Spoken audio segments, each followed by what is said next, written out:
The sun rose slowly over the vast savanna, casting long shadows over the sprawling expanse of golden grass that seemed to stretch endlessly in every direction. The village of Zuberi, nestled in the embrace of rolling hills, came to life in the warm embrace of dawn. It was a place of simple beauty, where huts with thatched roofs formed a close-knit circle around a central clearing. In the middle stood an ancient baobab tree, its gnarled roots spreading out like the veins of the earth itself. This tree was the heart of the village, a symbol of life, resilience, and connection to the ancestors who had walked the land long before. The people of Zuberi were proud of their heritage. They carried on traditions passed down through countless generations, the songs that echoed under starry skies, dances that told stories of triumph and hardship, and rituals performed to honor the spirits of the land. For centuries, they had lived in harmony with nature, drawing sustenance from the fertile soil, the rivers teeming with fish, and the bountiful wildlife that roamed freely. Among the villagers, stories of courage and wisdom were held in the highest regard. Children gathered around the elders at night, their white eyes glistening in the firelight, as tales of legendary heroes were recounted. These heroes, they were old, were chosen by the gods and bore physical marks that set them apart as symbols of their divine purpose. It was a belief that bound the villagers together, providing them with a sense of purpose and identity. But for one boy, the marks on his face were not a source of pride but of shame. Kofi had been born during the dry season, a time when the land cracked under the scorching sun and the rivers receded, leaving behind thirsty soil. His arrival was marked by a difficult birth, one that his mother barely survived. When he was just an infant, a mysterious illness swept through the village, claiming the lives of many young children. Kofi survived, but not without scars. Deep ridges crisscrossed his face, stark against his smooth, dark skin. The villagers whispered among themselves when they saw him. Some said the scars were a sign of a curse, a punishment from the gods for sins unknown. Others believed he was a bad omen, his presence a harbinger of misfortune. Children pointed and laughed, calling him names that stung like arrows. Even adults, though less overt in their disdain, avoided him, their gazes lingering on his face for a moment too long before they turned away. Kofi's parents, though loving and protective, were powerless to shield him from the scorn of the community. His father, a skilled hunter, often took him into the bush, teaching him the ways of tracking and survival. In the wilderness, Kofi felt free, unburdened by the judgment of others. His mother, a kind and gentle woman, filled their home with stories and songs, trying to instill in him a sense of worth. But even her warmth could not completely erase the loneliness he felt. The village was small, and there was no place to hide from the stares and whispers. Kofi spent most of his time at the edge of the community, where the savanna met the forest. He found solace in the company of Naturia, the rustle of leaves in the wind, the chatter of monkeys in the treetops, the distant roar of a lion echoing through the night. He would sit for hours under the shade of the baobab tree, carving small figures from wood or watching the clouds drift across the sky. Despite his isolation, Kofi was a keen observer. He noticed things others overlooked, at the subtle change in the wind that signaled rain, the tracks of a hare in the dirt, the way the sun painted the landscape in hues of gold and crimson as it set. He had a sharp mind and a curious spirit, qualities that were often overshadowed by the stigma of his appearance. One day, while wandering along the riverbank, Kofi encountered an old man he had never seen before. The man was a wanderer, his face weathered by years of travel and his eyes shining with wisdom. He carried a staff adorned with feathers and beads, and his voice was deep and melodic, like the rhythm of a drum. "Why do you sit alone, young one?"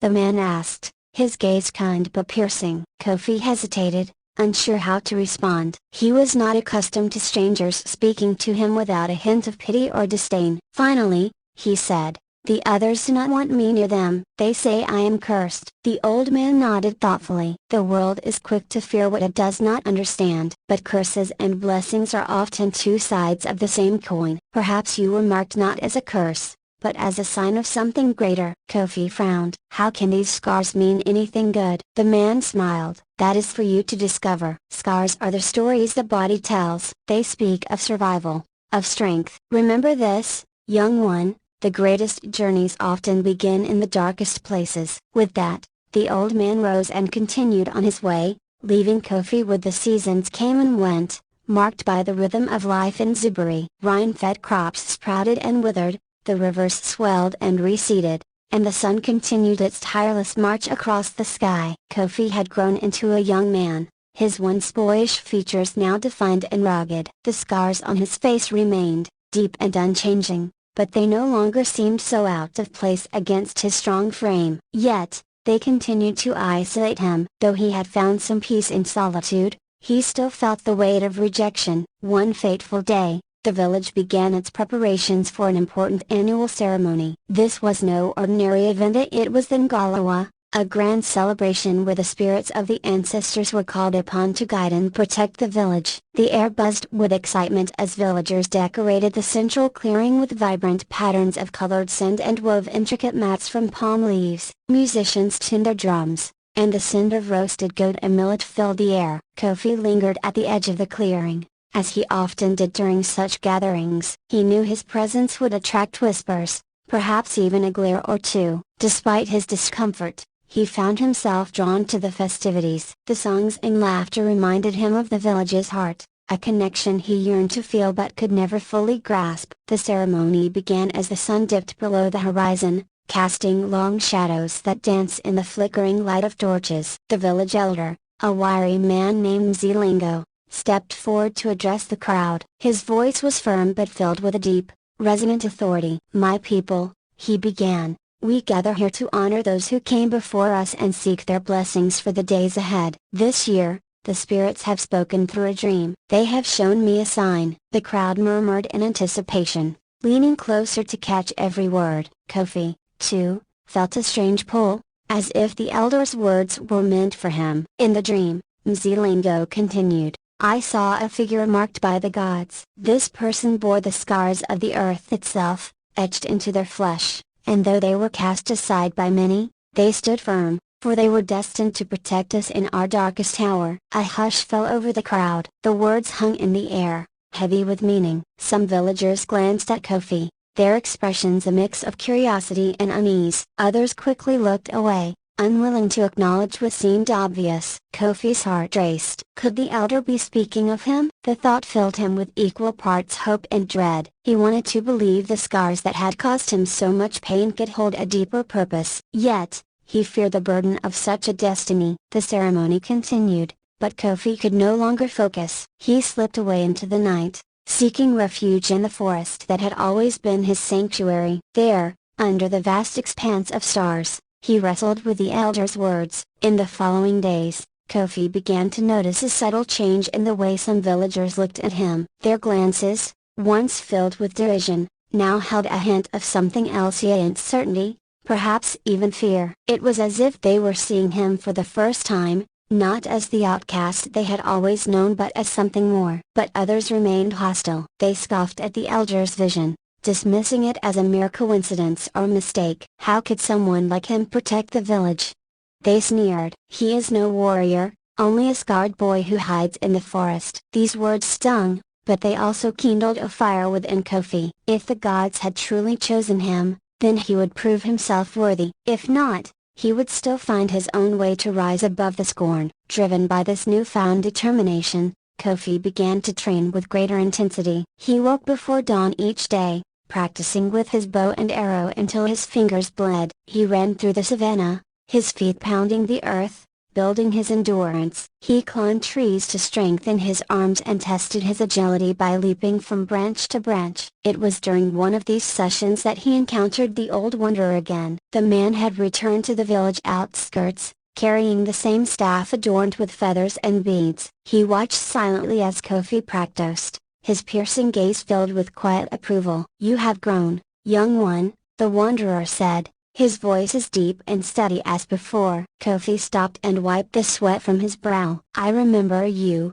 he said cautiously. "You told me my scars were a story waiting to be told. But I still do not understand what that story is." The old man nodded. "Stories are not written all at once. They unfold with time, shaped by choices and challenges. Tell me, why do you train so hard?" Kofi hesitated. "I want to be ready," he said finally. "The elder spoke of someone like me, someone who would protect the village. I don't know if it's true, but if it is, I can't let them down." The wanderer smiled. "A noble goal, but strength alone will not carry you. The true mark of a protector is not in their body but in their spirit. Remember this, the greatest battles are fought not with weapons but with wisdom and courage." With that, the old man handed Kofi a small pouch. Inside was a collection of herbs and roots, along with instructions on how to use them. "These will help you heal," he said. "But more importantly, they will teach you patience and the power of nature." Kofi thanked the wanderer and returned to his training, now incorporating the lessons he had learned. He studied the herbs and their properties, learning to make salves and potions. He practiced calming his mind, finding balance in the stillness of the forest. Slowly, he began to feel a change within himself, a growing sense of purpose and resilience. Meanwhile, life in the village continued, but unease lingered in the air. There were rumors of trouble beyond the hills, the raiders moving from settlement to settlement, leaving destruction in their wake. The villagers whispered of shadowy figures seen near the outskirts, of strange tracks found in the dirt. Kofi heard these rumors and felt a knot tighten in his chest. He knew the time was approaching when he would be tested, when the scars he bore would either prove to be a blessing or a curse. One evening, as the sun dipped below the horizon, Kofi stood at the edge of the village and gazed out at the savannah. The wind carried with it the scent of rain and the distant roar of thunder. He closed his eyes and took a deep breath, letting the air fill his lungs. Whatever lay ahead,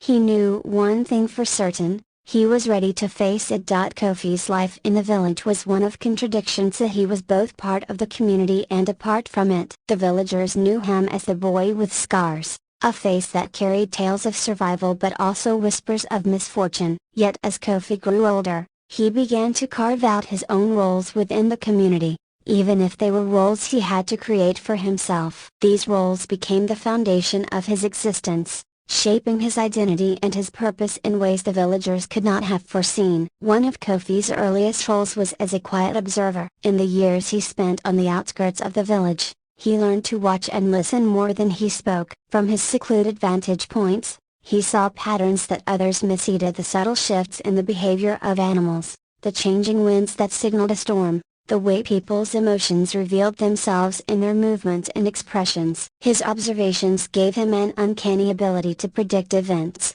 and while this talent was often unacknowledged, it became an essential tool for survival.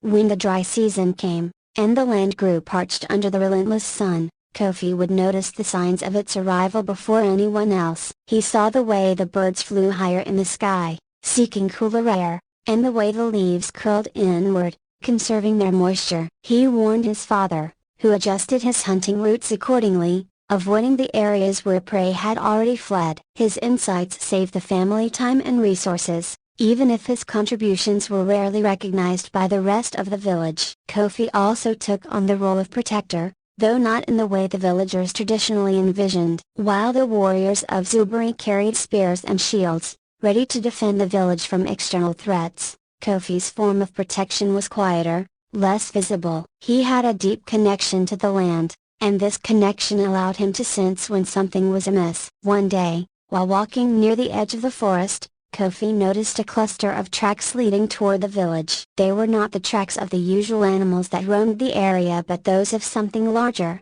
heavier. His heart quickened as he crouched down to examine them more closely. The tracks were fresh, the edges still sharp, and they followed a deliberate path. He traced them back to a small clearing where the earth had been disturbed, as if something had been buried there recently. Kofi didn't hesitate. He returned to the village and quietly informed Mzilingo, the elder. Though the elder was initially skeptical, Kofi's reputation for noticing details eventually convinced him to investigate. They found a cache of weapons hidden in the clearing, evidence that someone, perhaps raiders, was planning an attack. The discovery allowed the villagers to prepare, and when the raiders came days later, they were met with an organized defense that drove them away. Though no one openly thanked Kofi, his actions had undoubtedly saved lives. Beyond his roles as observer and protector, Kofi became something of a bridge between the natural and human worlds. He spent hours studying the flora and fauna of the savannah and the forest,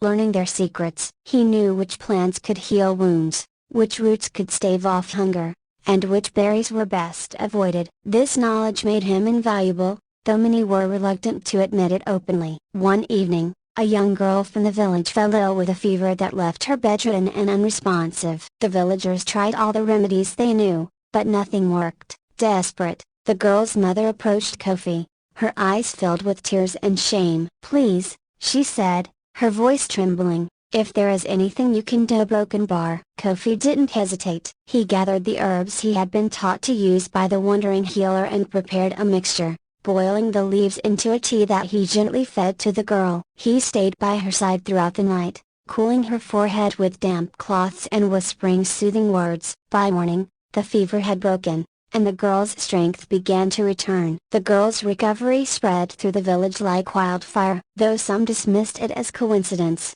others began to see Kofi in a new light. His knowledge, born of his solitude and his scars, was becoming a resource the village could not ignore. Yet Kofi's roles extended beyond practicality. In his own quiet way, he became a keeper of stories, though not the grand, heroic tales told by the elders around the fire. Kofi's stories were smaller, more personal, drawn from the life he observed around him. He carved these stories into wood, creating figures that told of the daily struggles and triumphs of the people and animals he encountered. One of his carvings depicted a mother bird protecting her nest from a snake, her wings spread wide in defiance. Another showed a lioness nursing her cubs, her eyes fierce and watchful. These figures found their way into the hands of villagers who, despite themselves, felt a connection to the emotions they represented. A warrior carried one of Kofi's carvings, a crouching leopard, into battle, believing it brought him luck. Though Kofi rarely spoke of his carvings,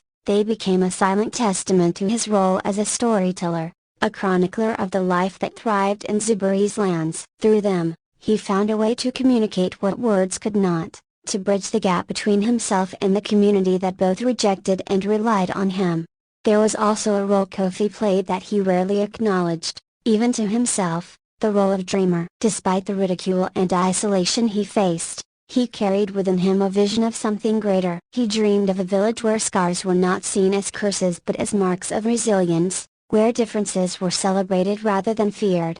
In the quiet hours of the night, when the village slept and the stars stretched endlessly across the sky, Kofi allowed himself to imagine what such a world might look like. He imagined a place where his scars were not a barrier but a bridge, where his pain had meaning beyond itself. These dreams gave him strength, even on the darkest days. As Kofi grew into these roles, he began to notice a shift within himself. The scars on his face, once a source of shame, became something he carried with pride. They were a testament to his survival, to the challenges he had faced and overcome, and though the village had yet to fully embrace him, he began to see himself not as an outcast but as someone with a purpose. It was not a role he had chosen, but one he had been given and one he intended to fulfill. As the years passed, Kofi's presence in the village became less a subject of curiosity and more a source of quiet respect. He had carved a unique place for himself, not through force or grand proclamations,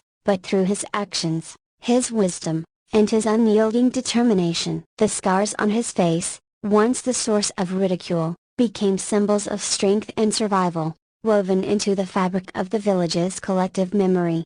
Kofi's knowledge of the land, his deep understanding of its rhythms and secrets, became indispensable to the people of Zuburi. When the rains were late, it was Kofi who found water hidden deep in the roots of the baobab trees. When the harvest failed, it was Kofi who led the hunters to fertile grounds where game still roamed. In times of sickness, he offered remedies drawn from the earth, his hands steady and sure as he prepared the medicines that saved lives. But it was not only his skills that left an indelible mark, it was the way he carried himself, the quiet dignity with which he faced both triumph and adversity. Kofi became a symbol of resilience, a living testament to the power of endurance and the wisdom born of suffering. His scars, once seen as a mark of misfortune, were now viewed as badges of honor, a reminder that strength could emerge from even the deepest pain.